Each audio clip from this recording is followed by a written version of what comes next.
तो आज हम स्टार्ट करेंगे एटम चैप्टर, जो चैप्टर 12 है। सबसे पहले हम एटम के बारे में समझेंगे और फिर एटम को किस किस ने डिस्कवर करा इसके बारे में समझेंगे। तो सबसे पहले बैकग्राउंड समझ लेते हैं, और बैकग्राउंड समझने से पहले हमें पता होना चाहिए एक्चुअल में एटम है क्या। तो कोई भी आपके पास मैटर है तो मैटर जो बनता है वो आपका एटम से बनता है। सबसे छोटी यूनिट क्या होती है हमारी, एटम होती है। तो जैसे आपकी सेल होती है एक फंडामेंटल यूनिट, वैसे ही जो है आपकी अगर कोई भी मैटर की बात करूं मैं तो उसकी फंडामेंटल यूनिट क्या होती है, आपकी एटम होती है। तो एटम क्या, सबसे आपका एक छोटे से छोटा पार्टिकल है, स्मॉलेस्ट पार्टिकल है, ठीक है। तो एटम क्या आपका स्मॉलेस्ट पार्टिकल किसका है, मैटर का। बहुत सारे वैज्ञानिकों ने इसके बारे में अलग अलग थ्योरीज दी। सबसे पहले इसके बारे में बताया था डाल्टन ने।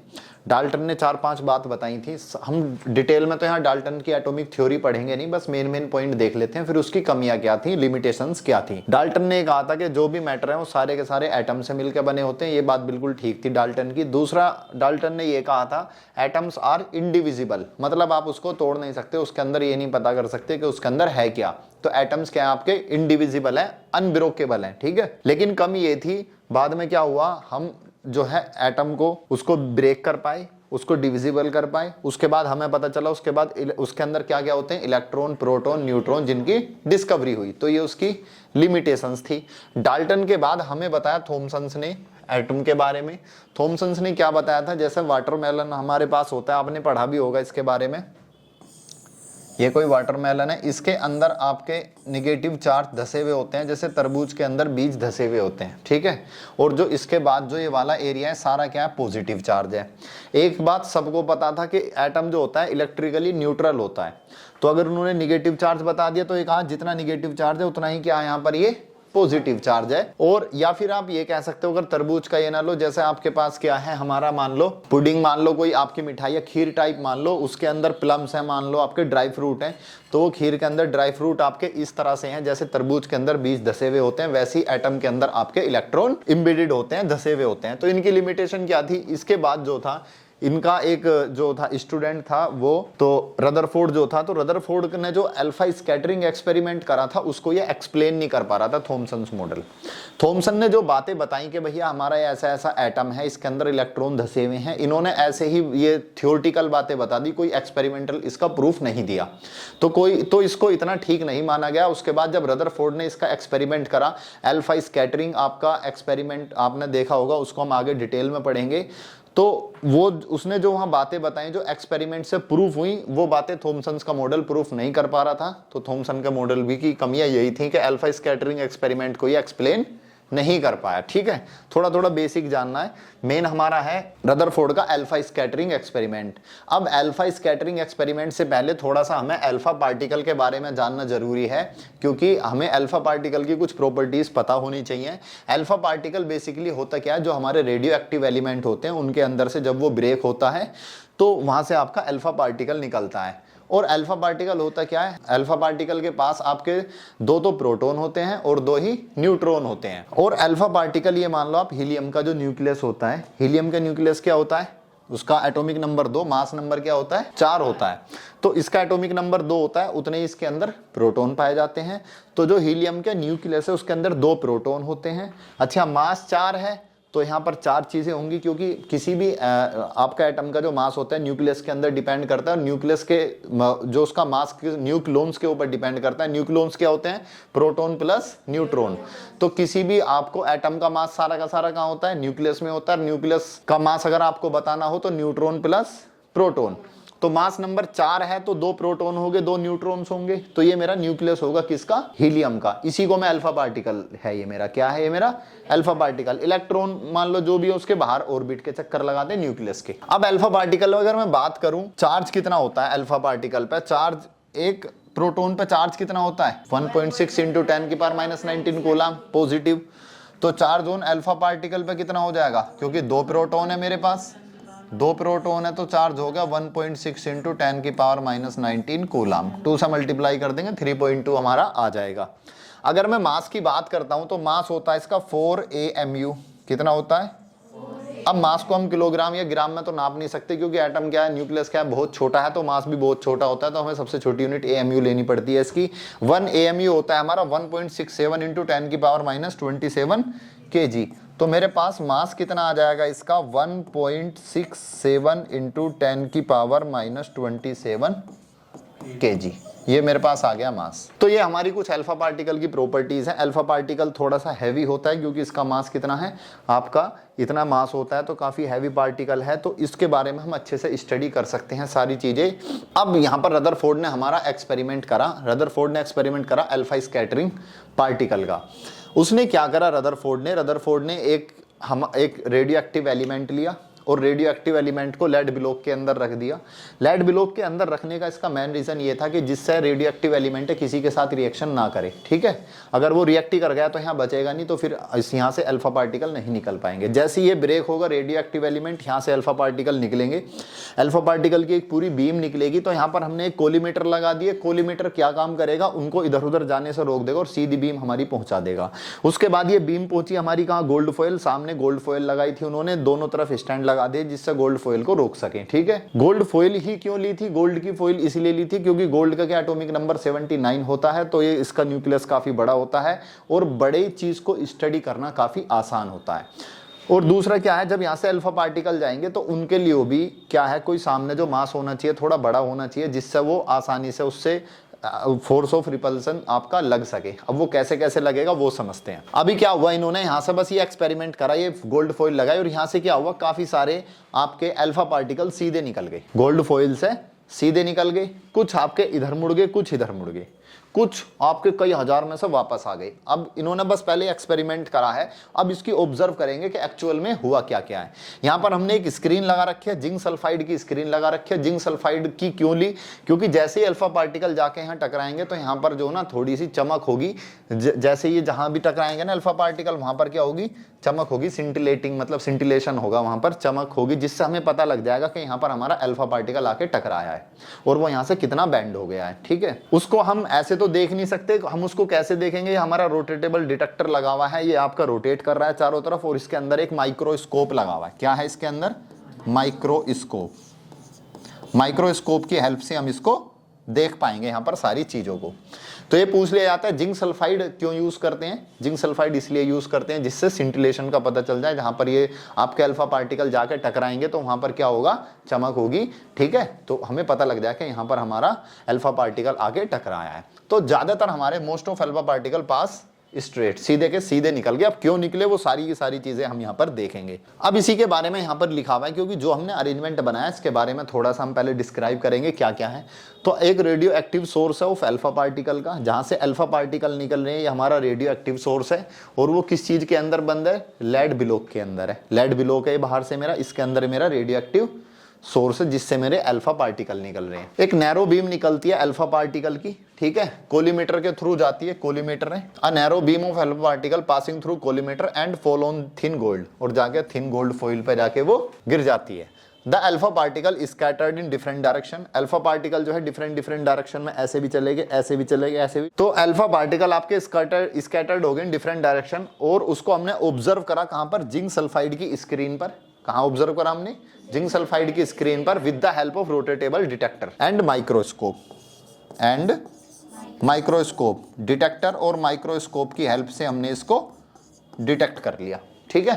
अब ये सारी चीज देख ली, अब इनके बिहाफ पे क्या क्या उन्होंने समझा इस चीज को देख लेते हैं। सबसे पहले क्या था, ज्यादातर पार्टिकल हमारे सीधे निकल गए। अब उन्होंने ये ऑब्जर्वेशन है जो रदरफोर्ड ने ऑब्जर्व करा, ये पहले ऑब्जर्व करेंगे सब कुछ एक्चुअल में हुआ क्या, फिर उनके बिहाफ पे हम फाइनल रिजल्ट बताएंगे, कंक्लूजन है क्या। तो ज्यादातर हमारे पार्टिकल क्या हुआ, सीधे निकल गए, ये देखा गया। ज्यादातर पार्टिकल क्या हुआ, हमारे सीधे निकल गए, ठीक है जी, ज्यादातर पार्टिकल हमारे सीधे निकल गए। 0.14%, कितने, 0.14%, यानी कि 1% से भी बहुत कम है। Alpha particle scattered more than 1 degree, केवल इससे भी कम आपके, या इतने आपके मान लो लगभग इतने, तो स्कैटर्ड मतलब थोड़े बहुत 1 डिग्री। मान लो ये न्यूक्लियस है बिल्कुल सीधा, ये न्यूक्लियस है सामने, इससे बस थोड़े थोड़े डिफ्लेक्ट हुए, हल्के फुल्के, मतलब ऐसा था हल्का सा, बस ऐसे हो गया थोड़ा बहुत, वो क्या हुआ हमारा डिफ्लेक्ट हुआ। इसको मैं ढंग से यहाँ बना के दिखा देता हूँ। थोड़े थोड़े ये क्या हो गए मेरे, डिफ्लेक्ट हो गए। 8000 में से कम एक, 8000 मान लो अल्फा पार्टिकल गए, उनमें से एक आपका डिफ्लेक्ट हो गया 90 डिग्री या उससे ज्यादा भी। मान लो यहाँ पर क्या है, ये आपका, ये मेरा है कोई एटम, ये न्यूक्लियस है, ये एटम, ये न्यूक्लियस, ये सीधा जा रहा है, ये यहाँ से गया और ऐसे मुड़ गया, ये ऐसे मुड़ गया, इसके बाद ये ऐसे चला गया, ये आपका ऐसे चला गया। ठीक है, कुछ हमारे बिल्कुल सीधे सीधे चले गए थे। अब ऐसा हुआ क्यों? ऐसा हुआ इसलिए कि जैसे यहाँ पर ये जा रहा था तो यहाँ पर क्या था, पॉजिटिव चार्ज, इसकी वजह से क्या होगा, रिपेल कर गया। अल्फा पार्टिकल पे भी कैसा चार्ज है, पॉजिटिव चार्ज। लेकिन एक बहुत सारे पार्टिकल में कोई एक पार्टिकल ऐसा हुआ वो सीधा जा रहा था और सीधा जा करके वो यहाँ से फिर पहले सीधा गया, फिर वापस बाउंस बैक हो गया बिल्कुल यहाँ से। इस बात से ये पता चलता है सामने कोई स्ट्रॉन्ग पॉजिटिव चार्ज है, जिसकी वजह से मेरा इतना हैवी पार्टिकल अल्फा पार्टिकल वापस मुड़ गया। ठीक है, तो इन्होंने कहा कि भैया यहाँ पर कुछ ना कुछ कोई ऐसी चीज है यहाँ बीच में इसके एटम के, जो क्या है, आपकी पॉजिटिव चार्ज है एक तो वो, और उसका मास भी है वो। ठीक है, तभी ये आपका वापस डिफ्लेक्ट हो गया। लेकिन वो है बहुत ही छोटे से में, पूरा एटम खाली मान लो आप, जैसा मान लो ये पूरा स्फेरिकल रूम मान लो पूरा का पूरा, और बीच में कोई छोटी सी आप बॉल रख दो, तो या जैसा मान लो पूरा स्टेडियम है हमारे पास और स्टेडियम में बीच में एक बॉल रख दो, तो मेरा पूरा ये चारों तरफ क्या खाली खाली है, तो जहां खाली है वहां पे अल्फा पार्टिकल सीधे सीधे निकल गए। जो ज्यादा न्यूक्लियस के पास थे उसका उतना ही ज्यादा डिफ्लेक्शन हो गया। तो कुल मिला के बात ये थी, ये बिल्कुल न्यूक्लियस के सामने आया भाई, ये वाला अल्फा पार्टिकल कुछ सीधा आ रहा था, न्यूक्लियस के सामने आया, न्यूक्लियस के सामने आया, टकरा के वापस आ गया। इससे थोड़ा ऊपर वाला था वो बिल्कुल 180 डिग्री पे तो आया नहीं, लेकिन 90 डिग्री से ज्यादा एंगल पे वो क्या हुआ, ऐसे मुड़ गया। इससे ऊपर वाला कम बेंड हुआ, क्योंकि जितने हम न्यूक्लियस से दूर जाते जा रहे हैं उतना ही उसका इफेक्ट कम होता जा रहा है। और जो ज्यादा दूर थे बिल्कुल न्यूक्लियस से, वो सीधे सीधे निकल गए। तो ज्यादा स्पेस तो क्या है, खाली है, तो ज्यादातर तो हमारे अल्फा पार्टिकल क्या हुआ, सीधे सीधे निकल गए। ठीक है, यहां पर क्या है, जितना ज्यादा एंगल है, जितना ज्यादा एंगल है मान लो, यहां पर उतने ही इलेक्ट्रॉन कम स्कैटर्ड हुए। मान लो ऐसे एक ही इलेक्ट्रॉन मिला, मान लो यहां पर इस वाले एरिया में जो इलेक्ट्रॉन है 90 से ज्यादा पे एंगल पे मुड़ गए, ऐसे अल्फा पार्टिकल आपके 8000 में से कोई एक ही मिला था, जिनका एंगल 90 या 90 से ज्यादा था। 8000 में कोई एक अल्फा पार्टिकल, यानी कि, और अगर मैं देखूं 180 डिग्री तो और भी कम हो जाएंगे। यानी कि जितना ज्यादा एंगल बढ़ रहा है उतने ही मेरे क्या हुआ है, नंबर ऑफ अल्फा पार्टिकल कम हो रहे हैं। 180 डिग्री पे केवल एक ही मिला, ठीक है, कई हजार में से। तो यहां पर इसको मैं ग्राफ के थ्रू अगर दिखाना चाहूं, क्योंकि एग्जाम में अगर आप ग्राफ वगैरह बना के आ जाओगे तो बहुत अच्छे उसमें मार्क्स मिलते हैं। इसी बात को अगर मैं ग्राफ पे दिखाना चाहूं, मेरा एंगल है 20, 40, 60, 80, जब एंगल बिल्कुल कम था तो ऐसे तो मेरे यहाँ पर देखो बहुत सारे जा रहे होंगे रे, जो बिल्कुल सीधे सीधे निकल रहे। कम एंगल पे 20 डिग्री एंगल था तो मेरे सपोज करो मान लो 10 की पावर 5 अल्फा पार्टिकल निकल रही। जैसे मैं एंगल बढ़ाता गया, मान लो यहाँ पहुंच गया, तो मेरे अल्फा पार्टिकल कितने हो, 10 की पावर 1, 10 ही हो गए। फिर और आगे गया तो और भी कम हो गए। तो ये ग्राफ मेरा इस चीज को डिनोट कर रहा है कि जितना मेरा स्कैटरिंग एंगल मैं बढ़ा रहा हूँ, स्कैटरिंग एंगल बढ़ा रहा हूँ, उतने ही क्या है मेरे नंबर ऑफ स्कैटर्ड पार्टिकल क्या है मेरे कम हो रहे हैं। तो ये इस तरह से ग्राफ बना देंगे हम इसका। अब आगे चीजों को समझते हैं। इनके बिहाफ पे कंक्लूजन क्या निकाला रदरफोर्ड ने कंक्लूजन ये निकाला कि ज्यादातर most of the alpha particle pass straight foil, सीधे सीधे गोल्ड फॉइल से सीधे सीधे निकल गए। इसका क्या मतलब है, इसका मतलब यह है कि most of the space with in atom must be empty. मान लो मेरे पास ये पूरा का पूरा एटम है, तो इसके बीच में कहीं छोटा सा बस न्यूक्लियस है, बहुत ही छोटे से स्पेस में न्यूक्लियस है, बाकी सारा का सारा स्पेस क्या है, खाली है। ठीक है, क्योंकि ज्यादातर जो था वो बिल्कुल खाली में निकल गए, जो इसके ज्यादा पास थे वो थोड़े थोड़े स्कैटर्ड हो गए। ठीक है, और जो ज्यादा दूर थे वो सीधे सीधे निकल गए, और जो बिल्कुल ज्यादा ही पास थे वो ज्यादा बैंड हो गए।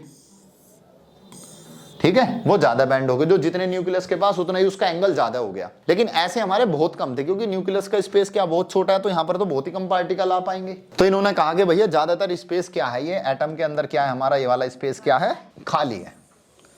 किसके बिहाफ पे बताया उन्होंने, हाँ, क्योंकि अल्फा पार्ट, क्योंकि ज्यादातर जो था आपके वो सीधे सीधे निकल गए, सीधे सीधे निकल गए। तो इसका मतलब ये हुआ कि भैया इस वाले स्पेस को छोड़ के ज्यादातर स्पेस के एटम के अंदर खाली है, मोस्ट ऑफ द स्पेस। उसके बाद to explain large angle scattering of alpha particle, जो हमारे अल्फा पार्टिकल का सबसे ज्यादा एंगल है उनको एक्सप्लेन, मान लो सबसे ज्यादा एंगल तो इस वाले का था ना, बिल्कुल ऐसे गया और वापस ऐसे ही आ गया, 180 डिग्री पे वापस मुड़ गया, सबसे ज्यादा एंगल तो इसी का ही था। या फिर इसका मान लो जो बिल्कुल इसके बराबर वाला था वो बिल्कुल ऐसे मुड़ गया था, इसके भी बराबर वाला यहाँ ऐसे मुड़ गया। उसके बाद जितने नीचे आते जाओगे उतना एंगल कम होता जाएगा, उतना एंगल क्या होगा, कम होता जाएगा। तो to explain the large angle scattering of alpha particle, all the positive charge, जो भी पॉजिटिव चार्ज और मास है वो यहाँ पर कंसंट्रेटेड है, एक जगह बीच में इसमें। भाई इसका मतलब ये हुआ यहाँ से ये पूरे मुड़ मुड़ के जा रहे हैं, इनके ऊपर क्या हुआ, रिपल्सिव फोर्स लग रहा है। इसका मतलब यहाँ पर कोई ना कोई पॉजिटिव चार्ज है, और पॉजिटिव चार्ज कहाँ है, वो सेंटर में है, और पूरा का पूरा मास भी यही है इसका, तो उसी का नाम क्या रख दिया, न्यूक्लियस रख दिया। क्या नाम रखा उसका, न्यूक्लियस। ये रहा। To explain large angle scattering of alpha particle, all the positive charge and mass is concentrated in a very small region is called nucleus। ठीक है, क्यों पता चला, क्योंकि वहां से आपके अल्फा पार्टिकल स्कैटर्ड होके निकल गई। ठीक है, जो जितना न्यूक्लियस के पास थे उतना ही ज्यादा एंगल था उनका। और जो न्यूक्लियस है, न्यूक्लियस, ये न्यूक्लियस हो गया, ये पूरा एटम है। अब यहां पर चारों तरफ क्या, इसमें न्यूक्लियस के बाहर क्या होंगे, इलेक्ट्रॉन। तो nucleus is surrounded by electrons, और जो टोटल निगेटिव चार्ज है, total negative charge is equal to the total positive charge, and atom is electrically neutral. यानी कि जितना मेरा अंदर पॉजिटिव चार्ज होगा उतना ही बाहर भी मेरा उस पे निगेटिव चार्ज होगा।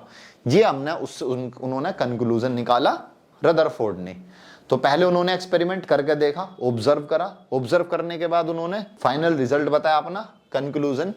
कुछ लिमिटेशंस थी भी इनकी क्या थी, कुछ लिमिटेशंस थी। लिमिटेशंस वैसे बाद में नेल बोर ने आके वो इनकी कमियां कब दूर कर दी थी। तो बोर का मॉडल भी पढ़ेंगे हम आगे इसके बाद, फिलहाल तो अभी इसकी कमियां देख लेते हैं। इन्होंने कहा था ये एटम की स्टेबिलिटी नहीं बता पाए। इन्होंने कहा था कि जो इलेक्ट्रॉन बाहर है, निगेटिव चार्ज है न्यूक्लियस के बाहर, वो चक्कर लगा रहा है चारों तरफ, तो वो अपनी एनर्जी लूज कर रहा है। और जब वो एनर्जी लूज करेगा तो सपोज करो ये मेरा न्यूक्लियस हो गया,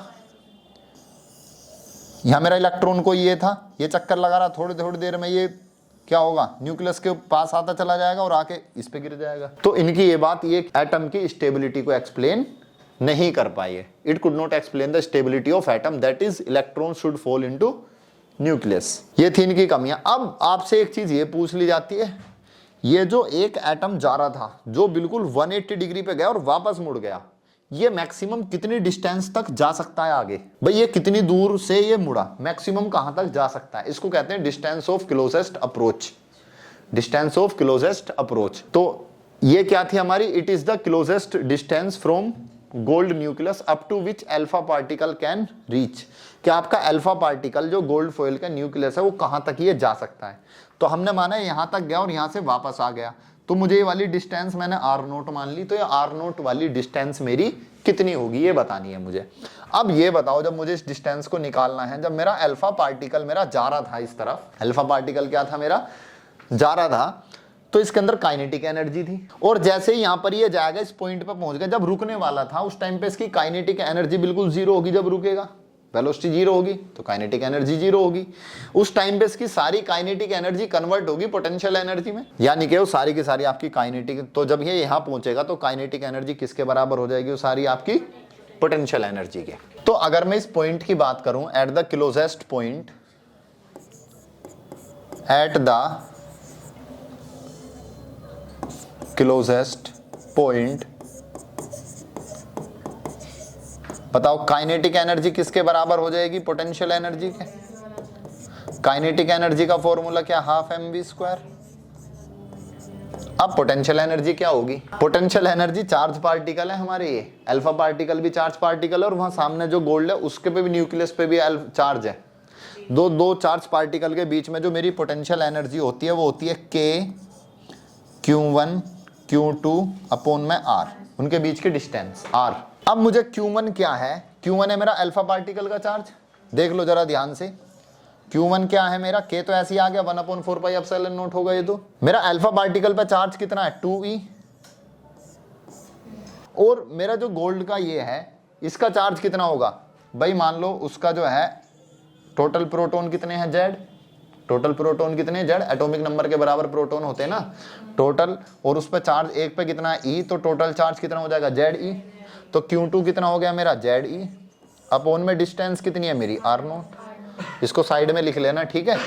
तो मेरे पास पोटेंशियल एनर्जी कितनी आ गई, 1/4πε0 2e इंटू में ZE अपॉन में r0। मुझे r0 की वैल्यू निकालनी है। अब r0 तो यहां पर आ जाएगा, 2 यहां पर मल्टीप्लाई में जाएगा, r0 की वैल्यू आएगी, देखो ध्यान से, 2 मल्टीप्लाई में गया 4 E square 4e square into में z अपॉन ये आ गया 4πε0 4πε0 और mv स्क्वायर कहाँ जाएगा डिवाइड में, ये आ गई मेरी distance of closest approach.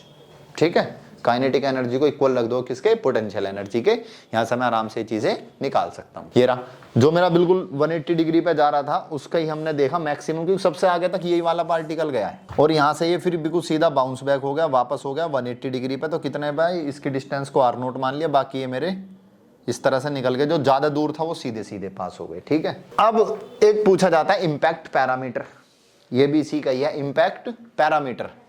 Impact parameter क्या है मेरा, मान लो मेरा ये न्यूक्लियस था, ये सेंटर लाइन है इसकी न्यूक्लियस की, और यहां से मेरा ये पार्टिकल अल्फा पार्टिकल स्कैटर्ड होके चला गया। तो जो सेंटर लाइन है ये वाली मेरी, और यहां पर ये मेरा अल्फा पार्टिकल ऐसे जा रहा है, तो इसका वेलोसिटी वेक्टर भी ऐसे ही होगा। भाई वेलोसिटी की डायरेक्शन क्या है, वेलोसिटी वेक्टर ये हो गया। अब ये इसके साथ कितना एंगल बना रहा, भाई मैं एंगल देखूंगा ये ऐसे मुड़ गया इतना, तो यहाँ इसका हॉरिजॉन्टल लाइन बना लूंगा अपने पास से एक, तो इसका एंगल कितना हो गया थीटा। तो ये जो न्यूक्लियस की जो सेंट्रल लाइन है, कौन सी लाइन है न्यूक्लियस की, सेंट्रल लाइन, यहां से जो मेरा वेलोसिटी का वेक्टर है इसके बीच की जो परपेंडिकुलर डिस्टेंस है, इसी को इंपैक्ट पैरामीटर कहा जाता है। यानी बी को क्या कहा जाएगा, इंपैक्ट पैरामीटर। तो it is the perpendicular distance of velocity vector from the central line of nucleus. इसका फॉर्मूला होता है, डायरेक्ट आपको फॉर्मूला है, कोई ड्राइव नहीं करना, कुछ नहीं करना, 1/4πε0 z square cot θ/2 half mv square. ठीक है, तो यहां पर हमारा जो है ये आपका रदरफोर्ड वाला टॉपिक कंप्लीट हो चुका है। बाकी इससे अगला टॉपिक हम करते हैं अगली क्लास में डिस्कस।